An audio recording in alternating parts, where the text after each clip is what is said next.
Hello, and this is Joy News Today. I am Emefa Akosia Adeti. We're live from our studios here in Kokomlemle, Accra, and we're live on DSTV channel 421, GoTV channel 125, and all of our social media platforms as Joy News. Coming up this afternoon, Minority in Parliament charges government to use the NPP module of one constituency, one ambulance and purchase new fire tenders for districts across the country after rampant fire outbreaks.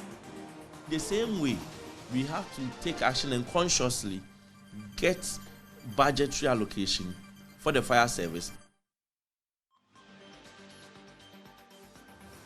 Details as a preliminary investigation by the Ghana National Fire Service into the Kiseman fire that caused the death of a 4-month-old baby reveals victim's mother was intoxicated. Also, President Mahama promises revival of the oil and gas sector as he assures residents of the western region of renewed growth. The team has held discussions with our partners in the oil and gas industry, and you'll soon witness a revival of the oil and gas industry here in the western region. More as he tours the central region today with a promise to operationalize the Anamabo Fisheries Training College. We've got this, and also local governance experts reignite debate on partisan election of metropolitan, municipal and district chief executive officers.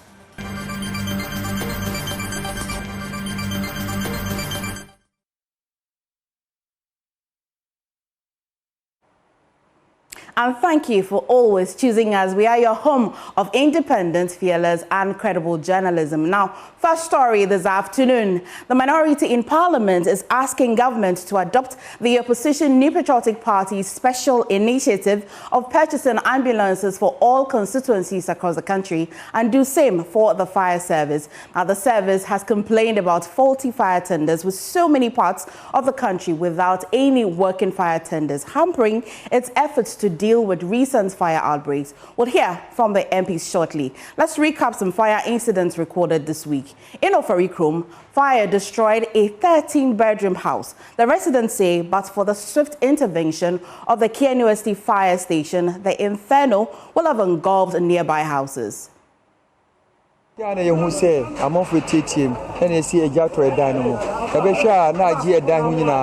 Afe na area boys any amafafro nipa bebre ebeboy yetutu had mu bule ni nyina nsuo edugum ansa na fire service for ebeduru aside.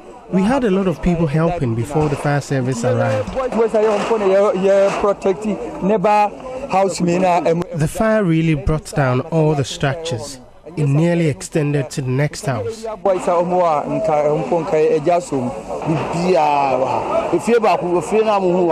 now, I can say everything in the house is gone. We were fortunate that the kids here had gone to school at the time the fire started.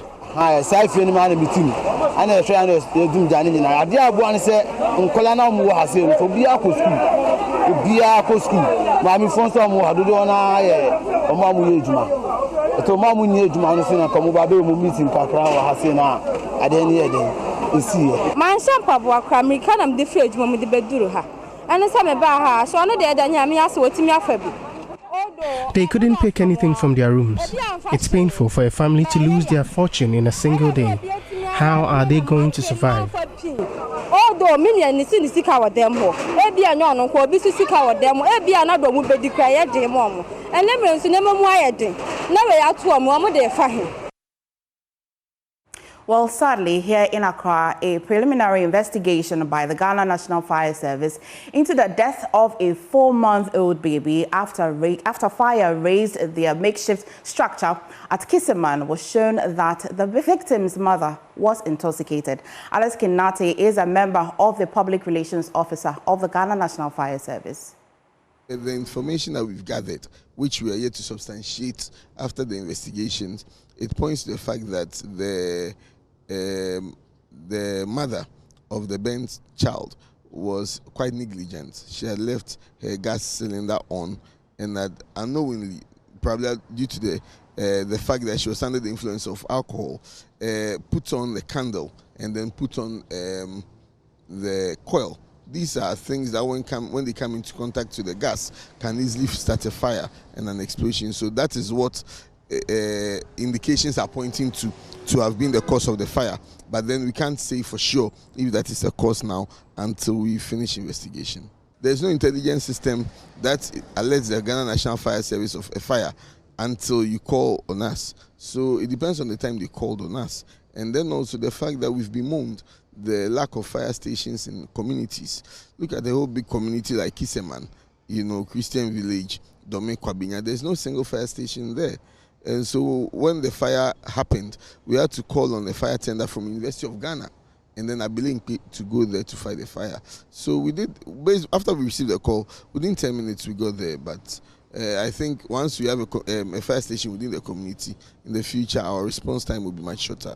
President John Mahama has revealed his administration has taken urgent measures to revitalize Ghana's oil and gas industry, which, according to him, has been in decline over the past 8 years. Speaking during a thank you visit to the Western region, he said that his government has engaged in discussions with key stakeholders in the oil and gas sector. As a result, the Western region is poised to witness a revival of the industry. Presidential Affairs correspondent Maxwell Agbagba joins us with more. Maxwell. Hi, Maxwell. If you can hear me. Yes, I can hear you. Apart from what I've been telling our audience, what else is happening? What happened in the Western region and what's happening in the Central region? Well, the president started his tour here in the Central region at the Mahama Fisheries College. Now, that college was started sometime in 2011. But after the NDC left power, the project was abandoned. So today, President Mahama visited the place to inspect the facility and also to make a commitment that soon work will begin to operationalize the facility. He's been addressing residents, traditional authorities, opinion leaders, and some of the people of the Central region who gathered there. And he promised them that the Fisheries Ministry, together with the Finance Ministry, will be holding discussions on the facility. Discussions focused on how to operationalize the facility. He expressed worry that there are a lot of abandoned projects, in the country.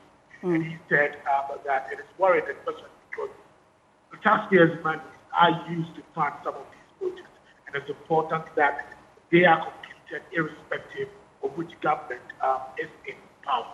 He just visit to the site today signals his commitment completed all abandoned projects in the country, and he promised that he's going to ensure that that is done. So, for the residents, we are quite excited that it looks positive now that the Mahama Fishing College will be completed and operational. That's good to know. Well, I know that he's spending some days in the Central region. Is it just today? What other things would he be doing in the Central region? Yes, so it's just today. Later, in about 2 hours, he'll be meeting the residents of the Central region, just like he did yesterday in the Western region. Expected to be another going to be the clergy, traditional authorities, members of parliament, ministers, residents, party supporters are all expected to gather later in the Central region, where we especially thank them for their support in the 2024 elections. We've so far seen that in the Volta region, Western region, and today is the turn of the Central region. Thank you so much, Maxwell Agbagba. That's a very nice suit in there. Thank you for bringing us those reports from both the Central and the Western region. Now, moving on, residents of Ablekuma North constituency are asking for restraint as both Irabina Obin and Ekuya Efriye have erected billboards claiming victory. The Electoral Commission is yet to declare final results of the Ablekuma North elections after several failed attempts to conclude the collation process, which had been marred with violence. But before the EC proceeds any further, both candidates have erected billboards thanking constituents for electing them. James Aveji visited the constituency and has filed this report.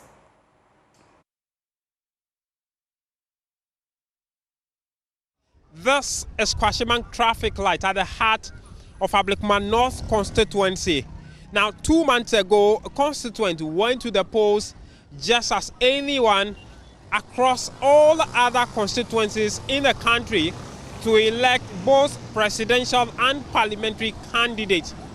But 2 months on, they are yet to get a representation in parliament. That is because the Electoral Commission, after several attempts, is still yet to declare a final winner of the parliamentary elections in this particular constituency. After multiple collation attempts amid chaos and drama, the EC has been able to collate 280 out of the 281 total polling stations. A final attempt on January 17 had to be suspended because NDC supporters invaded the coalition center and vandalized the place. While the EC is looking for ways to resolve the impasse, the NDC's Rabna Obing and the NPP's Ikea Frie are both claiming victory, saying thank you to voters for electing them. In the middle of this busy intersection, a Rabna's billboard stood side by side Ikea Frie and Dr. Baumier's campaign billboard with the inscription, "Thank you, Ablikuma North constituency, building Ablikuma North together." Just 200 meters away from this footbridge overseeing the highway, Ikea Frie also erect her own billboard side by side Irabna and John Mahama's campaign billboard with the inscription, "Ablikuma North constituency, I am grateful." Ikea also Frie MP-elect Ablikuma North. A number of similar billboards are put up at several vantage locations across the constituency. Beyond these billboards, the two are currently on a thank you tour. For some residents, these actions may disrupt the peace of the constituency. NDC is claiming victory, and the NPP is also claiming victory. Meanwhile, the final result is not declared.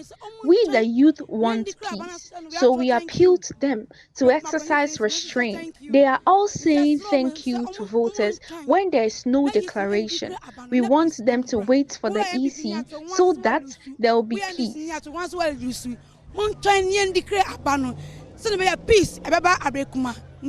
Others also believe the EC's delay is not only denying them representation in parliament, but development as well.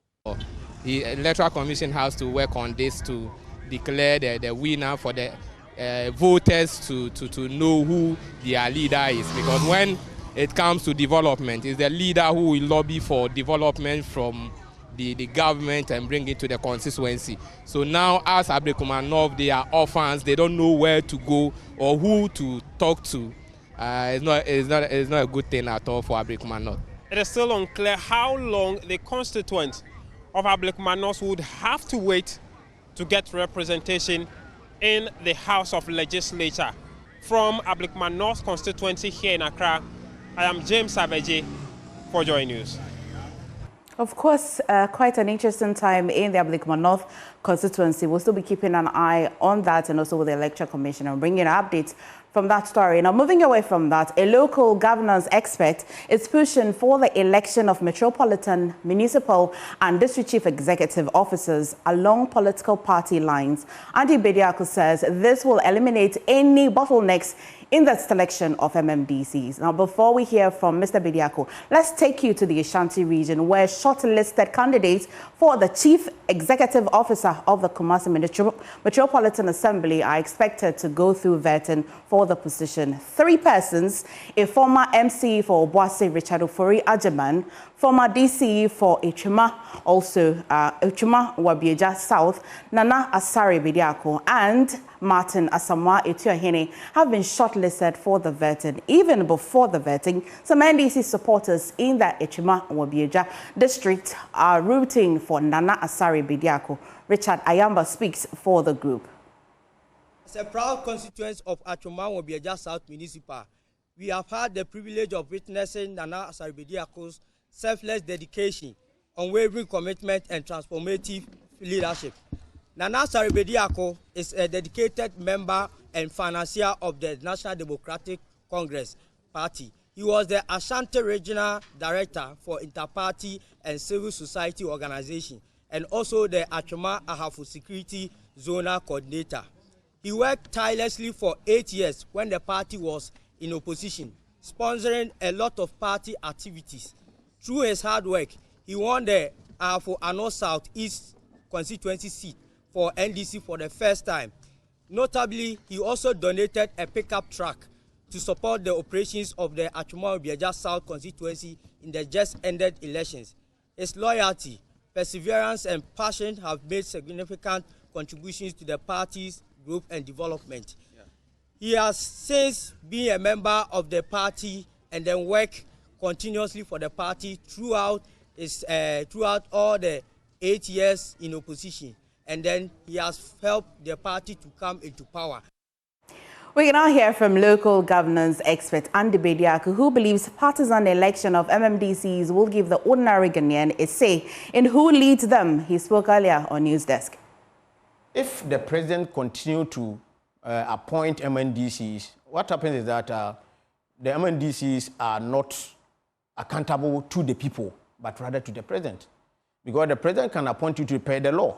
The local, the constitution at Article 243, it is only the president who can nominate or who can appoint you as an MC, but you have to go for confirmation at the district level by the honorable assembly members. But the president can put you there today and tomorrow he can remove you. So definitely you are always accountable to the president, but not the local people. But you are always with the local people. If you are being maltreated as an MC within government circles, you cannot raise it. Party executives at the local level or the regional level can petition the president tomorrow and you are removed. And this makes MNDC's job very difficult. So I am for the election of MNDCs at the local level, because when you are elected, you become accountable to the people.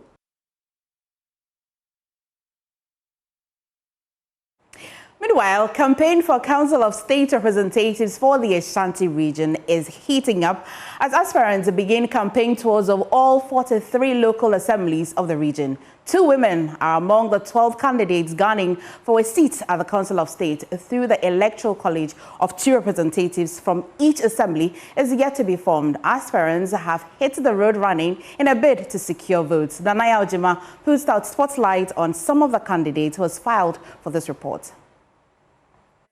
12 people have filed to contest for the Council of State position in the Ashanti region. Out of 12 applications received, 2 are females, while the remaining 10 are males. 86 assembly members nominated from the 43 district, municipal and metropolitan assemblies are expected to vote in the upcoming election. In a rare move, 2 accomplished women are gearing up to win the contest that has been male-dominated. Accomplished entrepreneur Rose Hamilton was the first female to put herself up for the race. Spokesperson Kwame Osubampu counts on the experience of the candidate to win the race. Rose Hamilton. Never put to Mrs. Rose Hamilton will help facilitate development in Ashanti. She's accessible. Some people vanish into thin air after we vote for them.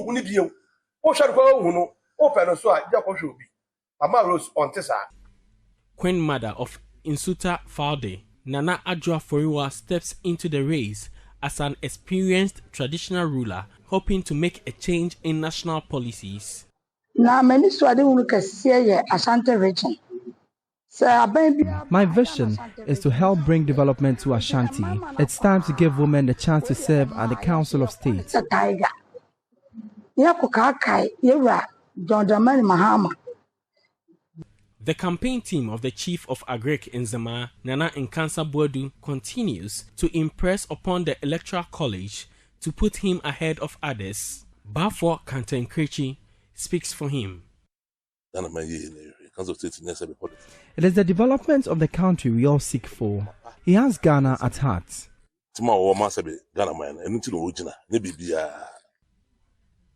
Former chairman of the NDC in the Ashanti region, Yao Obimpe, and former organizer of the NDC at Insheso constituency, Angel Yenchi, have also joined the race.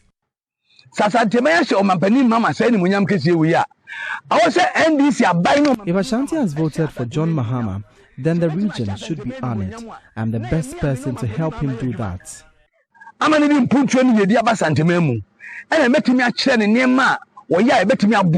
Ama santezo etimetumpon ene yehwese na ewiase ekwa megidi se emabunu no na It is time for the youth to drive development, and I am the person for that.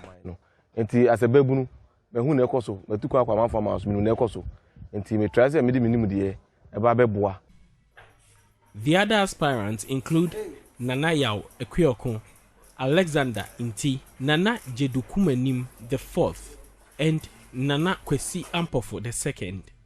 Daniel Anefi and Bismarck Ejay are among aspirants in the contest. For Joy News, Nana Yao Jima, Kumasi.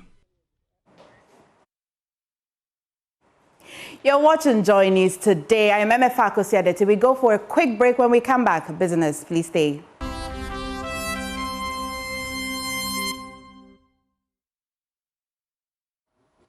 Welcome back to Business on Joy News today. My name is Winston Taki.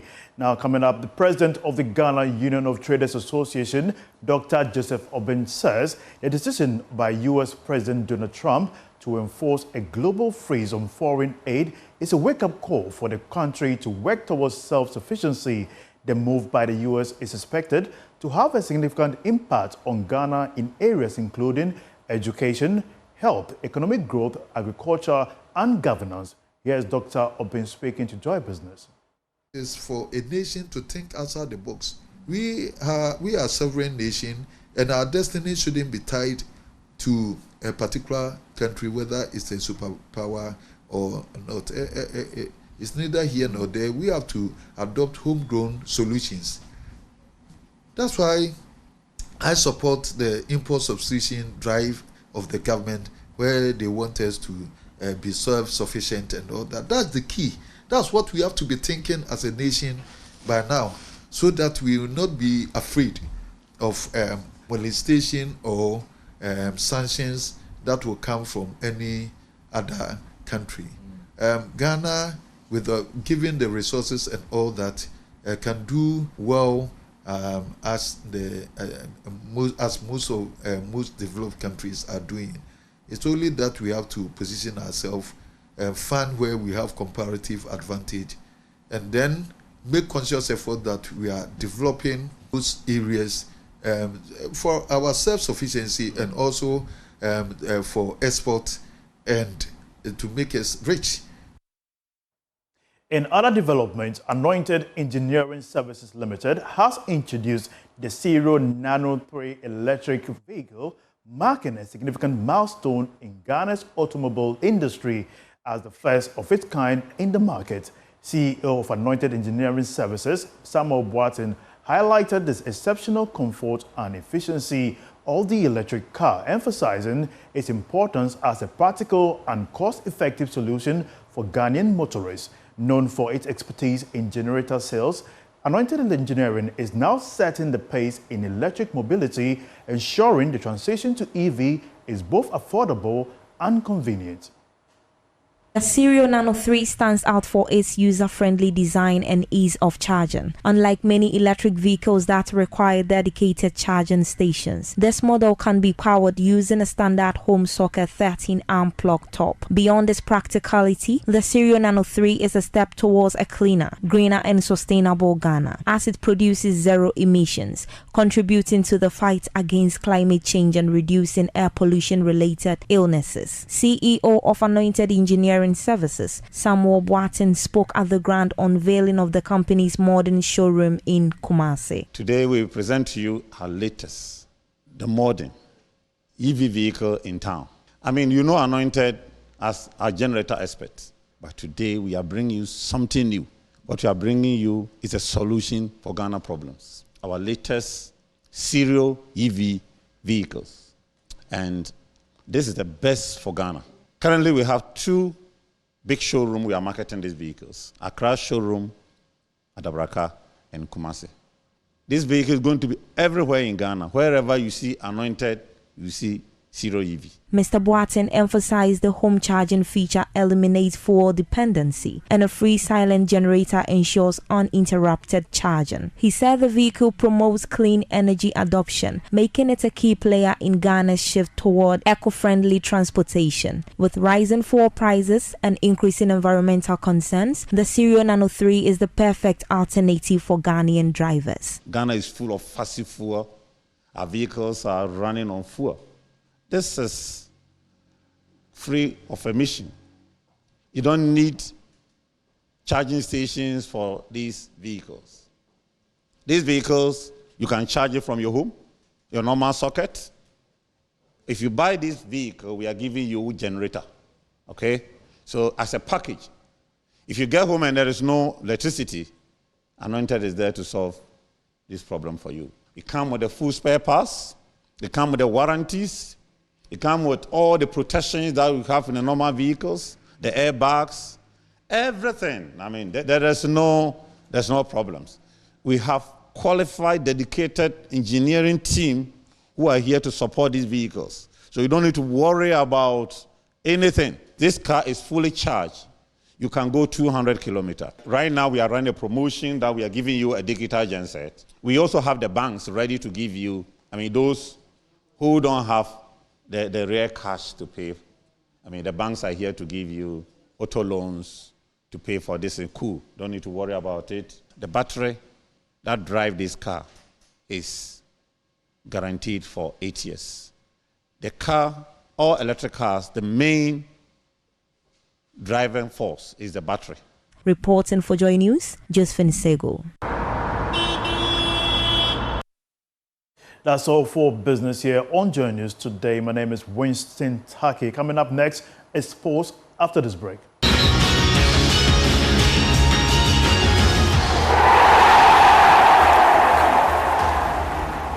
Time now to bring you sports here on Joy News today with me, Muftao Nabila Abdullah. The Ghana Police Service has arrested one more person in connection with the murder of Kumasi Asante Kotoko supporter Yao Frimpong, who passed on Sunday.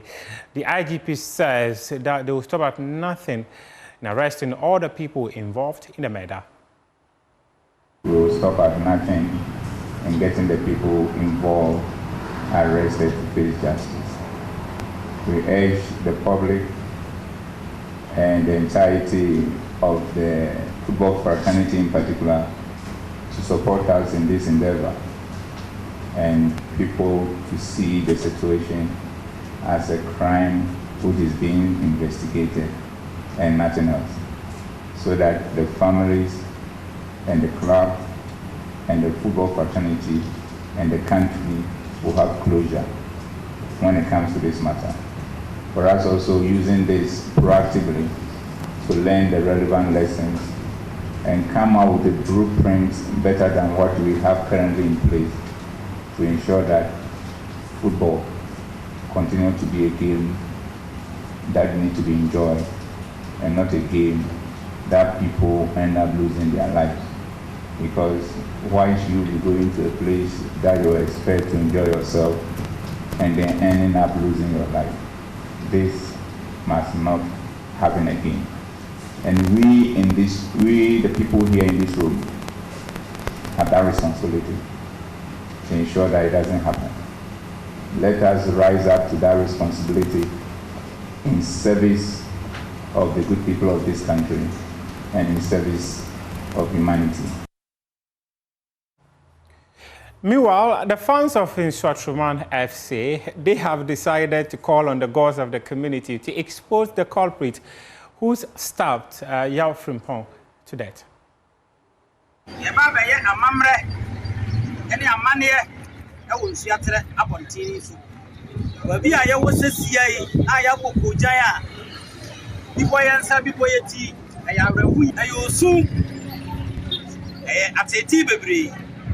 Anything is happening, you have. You want to this year, you will soon have in Jerusalem. It is necessary way. I have a mamre, any amania. A serena nanum, a bosom, and in Swansua, but what could be a moon in our set. Nipa, or the second, and a bar, ana bibi ebo pole e ma ne ye nyame dia no na nanom bayi obayi no amaye na abane ne nati ne sene ya mra esitie kuna yade suatere bote kwam dia wusie ni dwane be ye den abekwa akoma no na wedi a okita ye nsuwansu a awon suatere kuropie mu a ene asase ene ahom. That is your sports for now. We do have more sports stories on myjoyonline.com. Up next is Showbiz.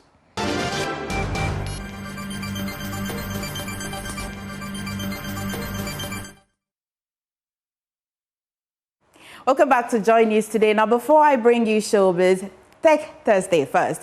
Now, a team of researchers from the Kwame Nkrumah University of Science and Technology has unveiled an innovative and sustainable method for producing high-performance batteries using taro, what you know as cocoa or brobe pills. The innovation, highlighted in the journal Energy Storage, utilizes advanced scientific processes to convert taro pills into activated carbon and enhanced performances. Now, Dr. Daniel Mframa Ampong, the lead researcher and a member of the KNUST Center for Engineering Materials Research, explained their approach. We carried out a project using local available material, that is waste, to make energy storage material. We synthesize activated carbon from taro, which is locally known as brobe or sukoko in our local dialect. With this material, it contains some properties or functional groups that we perceived would enhance the properties of storage devices. The commercially available activated carbons that we have or that is in the market are usually synthesized from chemicals that are toxic, they are hazardous, and some of them, even the synthesis route is cumbersome and expensive. So we decided to come down to our level and then use the process that we use for producing charcoal in our villages. So in our villages, what they do is that they have the log, and then they pack the log, wheat on it, and then cover it with sand. The purpose of doing that is to create some enabling environment to prevent it from turning into ash. So we also mimic the same principle. We use, in the lab, we have crucibles. So we use the crucibles, we embedded one in the other, and then we put sand on it to mimic the processes that we use to produce the charcoal. And at the end, we were able to synthesize the activated carbon, which had similar properties to the commercially available activated carbon that is in the market. So with that, we tested its electrochemical performance using 3 electrode system and then the 2 electrode system. So we have cells that we use in our batteries. So we try to produce the cells so that we can test the applications in the real life environment. So I have a flameless candle which operates with a 3 volts battery. So I also used my cell in order to check whether it can perform the function of the commercial batteries that we have. And then when I tested, it was able to operate for some minutes, even after cycling. So cycling, basically, we want to, for our phones and then our laptops, what we do is we charge, and then we use it for some time. When the battery dies or when the battery is low, then we charge again. So we did the same thing for the cell. After we tested for some time, 10,000 cycles, I took the cell out and then also tested using the flameless bulb to check whether it can work. And it still worked for about 1.5 hours after we did that. Wow. So there has been a lot of development in trying to use these bio-waste material mostly to derive our carbon. The plan is we want to get some eco-friendly way of creating energy. And this is what we are looking at in our lab. I mean, going forward, we know that there is an opportunity in this area, if we build on the expertise, then we can now look at how to scale it up and how to make an impact. We are a little bit far from building our own batteries, but we are close to understanding how we can do these things. That's it for today on Joy News. My name is MFA Akosia Adeti. But for more news, though, do log on to myjoyonline.com and let me take you through our biggest stories. And you would find that, you'll find that minority, not speaker, halted vetting chaos probe. And so yesterday, you recall that there was an abrupt end to that probe into the chaos that happened on Thursday. And that's the update you can read on myjoyonline.com. Many thanks for watching.